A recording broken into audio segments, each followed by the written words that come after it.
आज हम पढ़ने जा रहे हैं इकोनॉमिक डेवलपमेंट। तो इकोनॉमिक डेवलपमेंट में बेसिकली क्या होता है कि इसमें मैं पूरा वर्ड टू वर्ड एक्सप्लेन करूंगा। तो आपको क्या करना है, ध्यान से सुनना है। और ये वीडियोस को देखने के बाद जो है आप अपने एग्जाम में मार्क्स जो है काफ़ी इम्प्रूव कर पाएंगे और काफ़ी कुछ सीखने को मिलेगा। तो चलिए स्टार्ट करते हैं।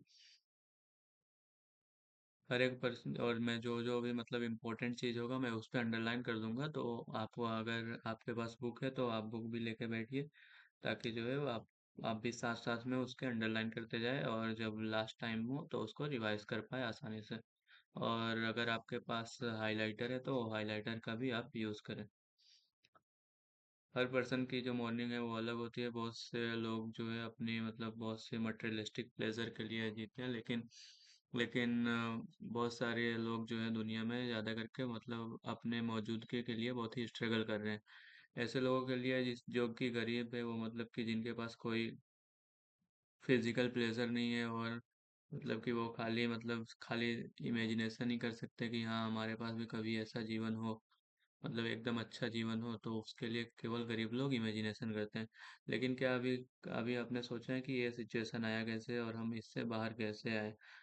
तो इसके लिए हम लोग जो है इकोनॉमिक डेवलपमेंट पढ़ते हैं, क्योंकि आजकल के टाइम पे हम देखा जा रहा है कि बहुत से लोग गरीब है, बहुत से लोग अमीर है, लेकिन गरीब गरीब की संख्या जो है वो बहुत ही ज़्यादा है।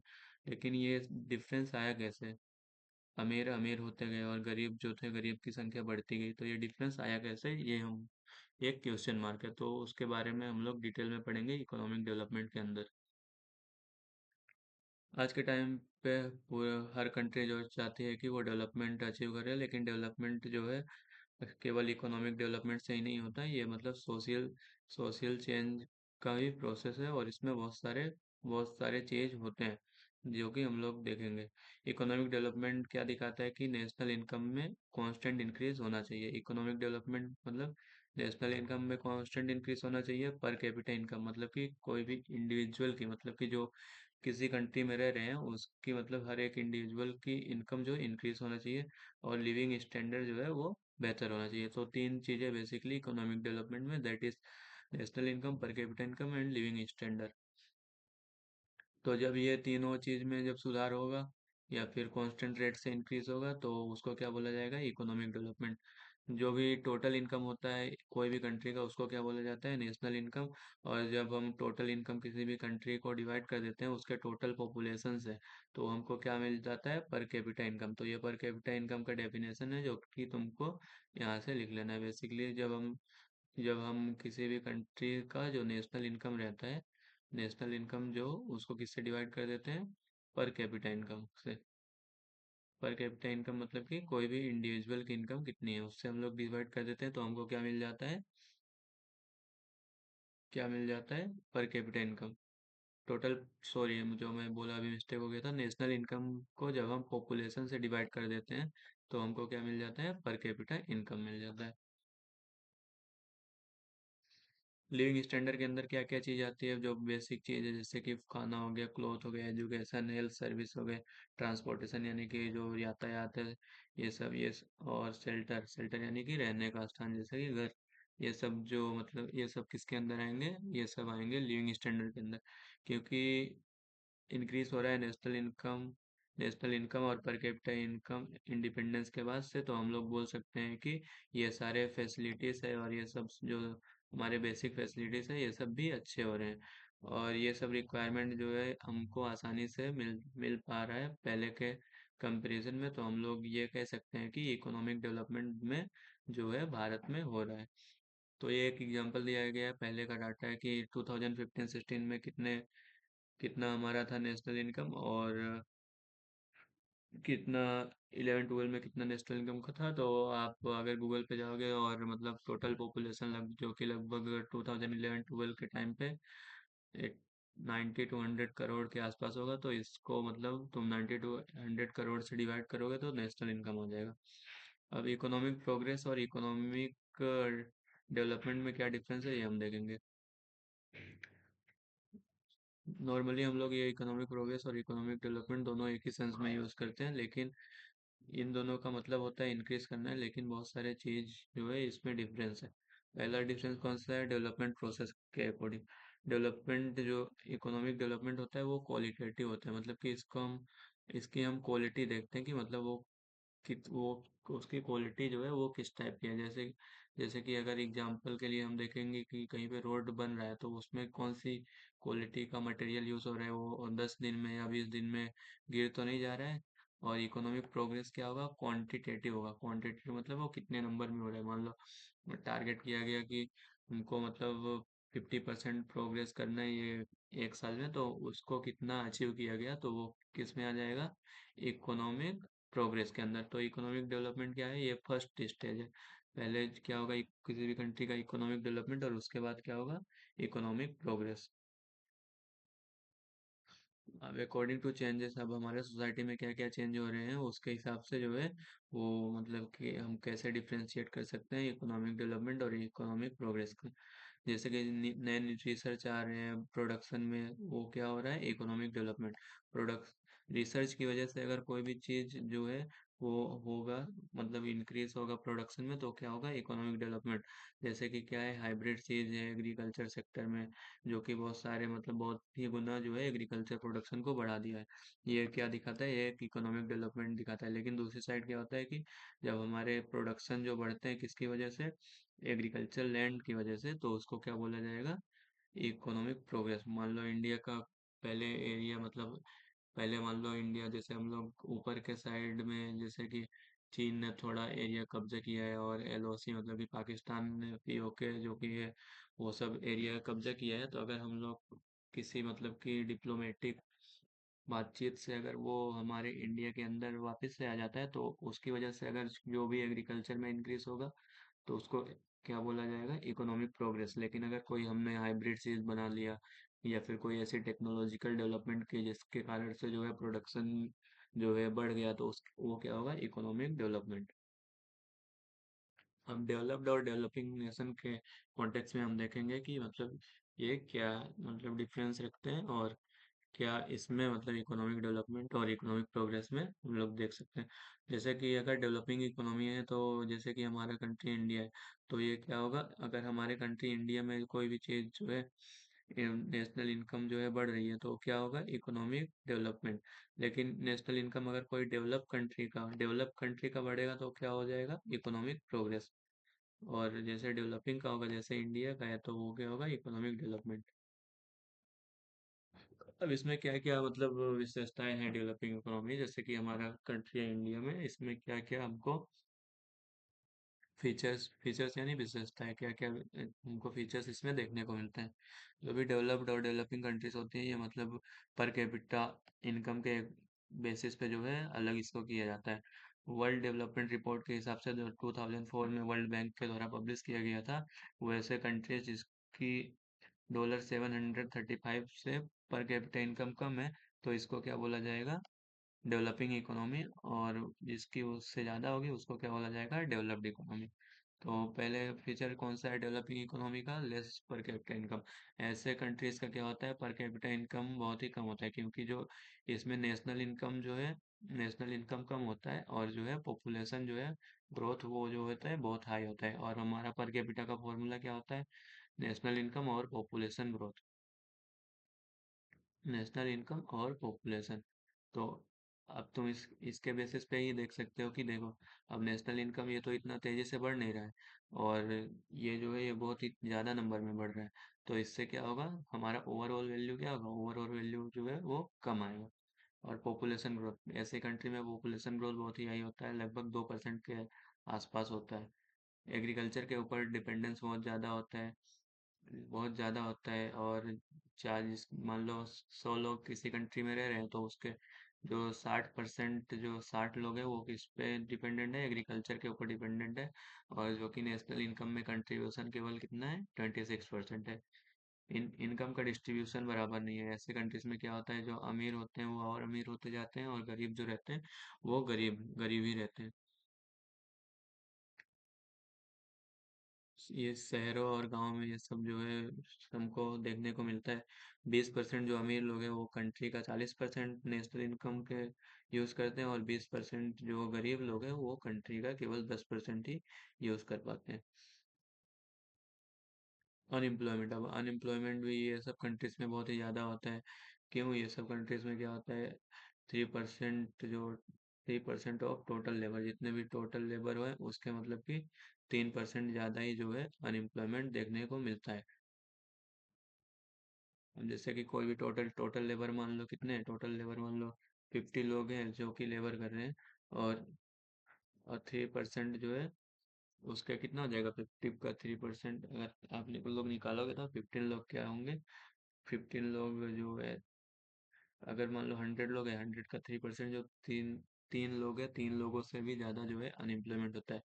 वैसे कंट्रीज जो है इसमें बहुत सारे अलग अलग जो कि देखे जाते हैं अनएम्प्लॉयमेंट, सीजनल जो कि सीजन के ऊपर डिपेंडेंट है, जैसे कि छाता बेचने वाला बारिश के सीजन में ही बेचेगा, और आम बेचने वाला आम के सीजन में ही बेचेगा। डिस्गस्ट अनएम्प्लॉयमेंट, डिस्गस्ट अनएम्प्लॉयमेंट मतलब क्या होता है, अगर किसी कोई भी कंपनी है, जैसे कि एग्जांपल के तरीके से हम समझेंगे इसको, जैसे कि कोई भी कंपनी है उसमें मतलब कि 100 लोगों को एम्प्लॉयमेंट दिया है, लेकिन 100 लोगों की मदद से 5,000 जूते एक दिन में बनाए जा रहे हैं, लेकिन अगर उसमें से दो लोगों को उसमें से निकाल दिया जाएगा तो भी जो है टोटल प्रोडक्शन में कोई भी इफेक्ट नहीं आएगा, मतलब कि 5,000 के 5,000 ही जूते बनाए जाएंगे। इंडस्ट्रियल अनएम्प्लॉयमेंट, इंडस्ट्रियल अनएम्प्लॉयमेंट मतलब कि जैसे कोई इंडस्ट्री, जैसे कि टेक्सटाइल इंडस्ट्री है, टेक्सटाइल इंडस्ट्री में अगर मान लो नई नई मशीन्स आई, तो वो मशीन को ऑपरेट करने के लिए अगर मान लो पब्लिक के पास उतना कैपेबिलिटी नहीं है, उनको वो चलाना नहीं आ रहा है, तो वो क्या हो जाएंगे, जब तक जो है वो मशीन सीखेंगे नहीं तब तक के लिए वो क्या हो जाएंगे, अनएम्प्लॉयड हो जाएंगे। और अनएम्प्लॉयमेंट का पीरियड भी बहुत ही ज़्यादा होता है। पोवर्टी, पोवर्टी भी एक दूसरा फीचर है डेवलपिंग इकोनॉमी का, जो अपने बेसिक नीड सेटिस्फाई नहीं कर पाते, जैसे कि फूड, क्लोथिंग, शेल्टर, एजुकेशन और हेल्थ, इसको इनको क्या बोला जाता है, पुअर। और डेवलपिंग कंट्रीज में ये जो है 1/3 जो है रेशियो रहता है, जैसे कि अगर 150 लोग है टोटल जो है कंट्री में, तो 50 लोग क्या होंगे, वो पुअर होंगे। डुअल इकोनॉमी, डुअल यानी क्या होता है, डबल डबल इकोनॉमी। ये हमारा जो डेवलपिंग कंट्रीज होते हैं वो डुअल इकोनॉमी या फिर मिक्स सिस्टम के ऊपर चलते हैं। यहाँ पे कहीं कहीं पे कैसे होगा कि बहुत ही पुराने टाइप के मशीनरीज भी देखने को मिलेंगे, और कहीं कहीं पे कैसे होगा कि बहुत ही मॉडर्न मशीनरीज भी देखने को मिलेंगे। जैसे कि गांव में देखोगे कि तो क्या होगा, पुराने मशीनरी रहेंगे, और प्रोडक्ट पुराने मशीनरी का यूज़ करेंगे तो प्रोडक्शन भी कम होगा। लेकिन जो शहरों के एरिया में जाओगे, तो खेत में जाओगे तो देखोगे कि नए नए नए नए जो इक्विपमेंट हैं वो सब जो है उन लोग यूज़ करेंगे, जिसके कारण जो है उन लोग का जो प्रोडक्शन भी बढ़ेगा, और जो है और इससे जो है उनकी जो लाइफ स्टाइल भी है वो बहुत ही अच्छी हो जाएगी। Insufficient infrastructure facility, insufficient infrastructure facility में क्या आएगा, ये बहुत ही क्रूसिली का मतलब होता है इम्पोर्टेंट, ये दोनों का मतलब इम्पोर्टेंट होता है। इंफ्रास्ट्रक्चर जो होता है बहुत, जैसे कि education, transportation, communication, health service, banking, ये सब जो है बहुत ही मतलब कि डेवलपिंग डेवलपिंग कंट्रीज में डेवलपिंग कंट्रीज में ये कम होती है, जो कि मतलब कि कोई भी यहाँ पे मतलब डेवलपमेंट के लिए जो बाधा की मतलब डेवलपमेंट में रुकावट डालता है। लेस लैकिंग लिखा है, ये जो प्रिंटिंग मिस्टेक है यहाँ पे, आर लैकिंग आएगा, यहाँ लेस नहीं आएगा, मतलब ये सब कमी होती है, जिसके कारण ये कोई भी कंट्री में क्या होता है उसको रोकने का काम करता है। अगर ये सब फैसिलिटीज किसी भी कंट्रीज में होंगी तो क्या होगा, वो आसानी से वो नेशन जो है ग्रो करेगा, क्योंकि ये सब जो है बहुत ही बेसिक चीज़ है, और ये सब नहीं रहेगा तो कोई भी कंट्रीज जो है सरवाइव नहीं कर पाएगा दूसरे कंट्रीज के सामने। फॉर्म ऑफ इंटरनेशनल ट्रेड, अब इंटरनेशनल ट्रेड के कौन कौन से फॉर्म होते हैं, जो फॉरेन ट्रेड है डेवलपिंग कंट्रीज में, ये अलग अलग है। जैसे कि ये कंट्री क्या करती है,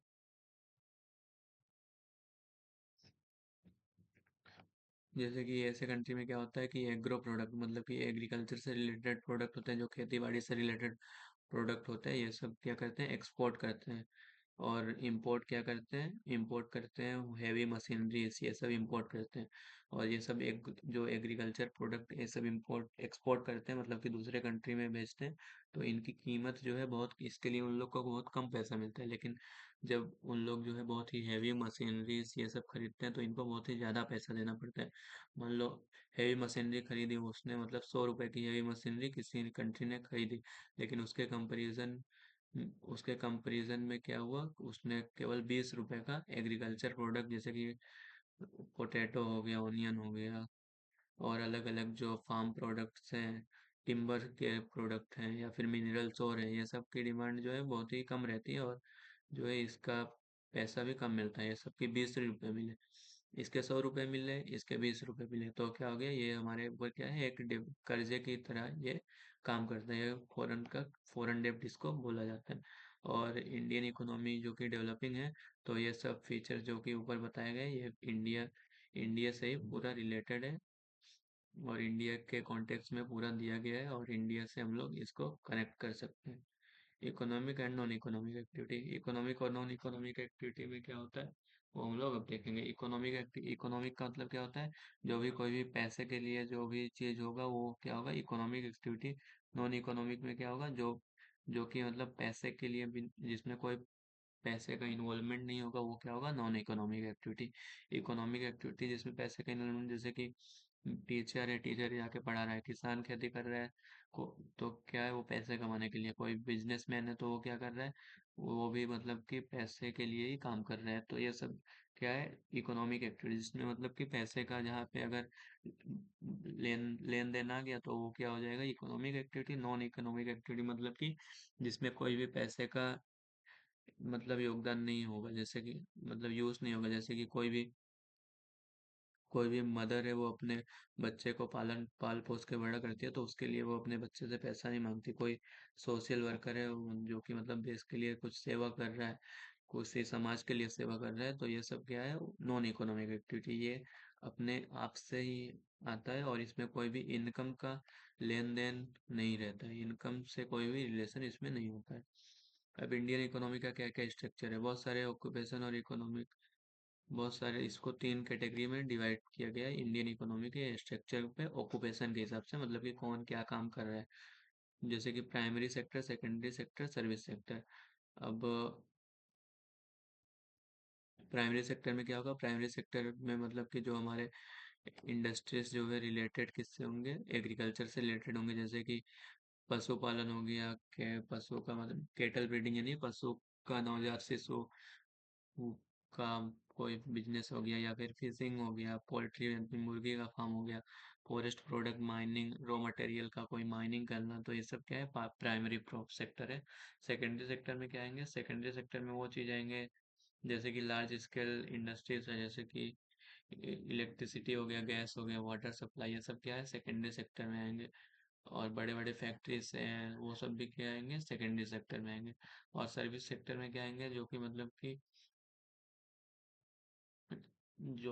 कि क्या होगा, जिसमें मतलब कौन कौन सी ट्रेड होंगी, जैसे बैंकिंग हो गया, कम्युनिकेशन हो गया, एयरवेज, वाटरवेज।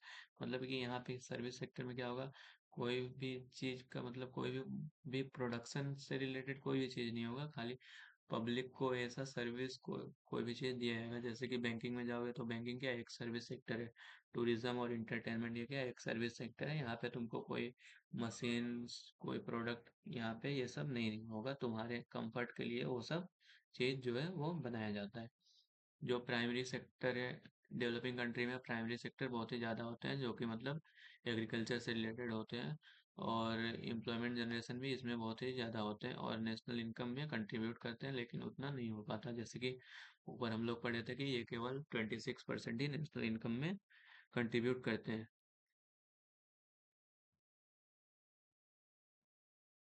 जैसे हमारा इकोनॉमिक डेवलपमेंट बढ़ते जा रहा है, जो प्राइमरी सेक्टर है इस ये जो है ये कम कम होते जा रहा है, और जो सर्विस सेक्टर जो है वो, और इंडस्ट्रियल सेक्टर है, ये सब का इम्पोर्टेंस जो है वो बढ़ते जा रहा है। क्योंकि प्राइमरी सेक्टर में क्या होता है, हमको जो है पैसे अब बहुत ही देर बाद मिलते हैं, और जो है को मान लो कोई किसान उगा रहा है, तो इंस्टेंट पैसे तो नहीं मिल जाएगा। अब फसल उगेगी, 2 3 4 महीने का समय लगेगा, उसके बाद उगेगी, वो कटाई करेगा, बेचेगा, तब उसके बाद उसको कहीं से पैसा मिलेगा।